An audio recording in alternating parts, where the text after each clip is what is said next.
All right, so dear Mattsons, my child is 10 and is starting to get invited to sleepover parties. Do you think it's safe to allow children to have sleepovers? Sincerely stressed about sleepovers. That's good, because it can be stressful for a lot of different reasons. So I'll start. I really want you to hear what we're going to say with a posture of you're going to discern what's best for you and your kids. But after years and years in the counseling office, we have discerned that we say no to sleepovers in our own personal family, and I often advise it as a no to parents. So hear me out before you tune off, in that there's a lot of reasons why sleepovers can be more dangerous than helpful. A lot of the years that I've worked with sexual abuse recovery, sex addiction, and a lot of the anxiety and insecurity, the gender and sexual identity pieces, a lot of those experimentations and exposures started in places like sleepovers. In fact, everything that I ever learned about the world around me was from sleepovers. And there's a reason that is because oftentimes kids are getting sleepier, their boundaries are loosening up, they're not thinking, they're high on sugar, parents aren't around, it's nighttime, it's dark, there's a lot of hidden things and sneakiness, and they come up with crazy ideas at 2 a.m. with no discernment about the effects of things. So all the things that we're trying to protect our kids from during the day becomes magnified in these sleepovers. That's not every sleepover, but I am going to say I work primarily with Christians. And just because a family says they love Jesus, or just because they seem like they're really nice people that you know from school, does not mean that they're necessarily safer or safe within the community. Most sexual offenders and most sexual abuse happens in the context of trusted relationships. And I'm going to say that again. Most sexual abuse happens in the context of trusted relationships. And so understanding that just because they're a safe, trusted family doesn't necessarily mean that a sleepover is a great idea. And so starting off with kind of the bad news, we want to kind of give you some, well, what else can we do then? Yeah. And something that comes to my mind about that is just, it's really about risk assessment. Mm-hmm. We decided for our family that we wanted our kids to enjoy all the good parts of a get together, right? And there's less risk in all of that. So we would pick we called it a lateover. And we wanted them to experience all the stuff. We'd pick a time that would be really late where we would pick them up.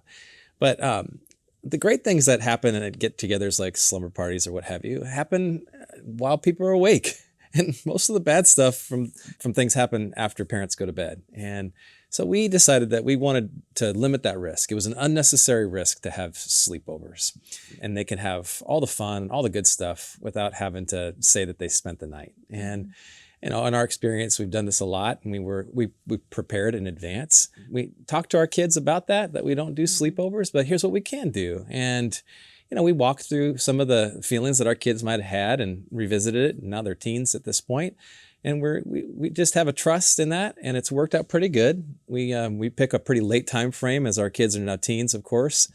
And so, yeah, really, there's never really any regrets when we picked them up. It's 11 o'clock or midnight as teenagers, for example, and they're ready for their own bed. Matter of fact, they're happy to be in their own bed.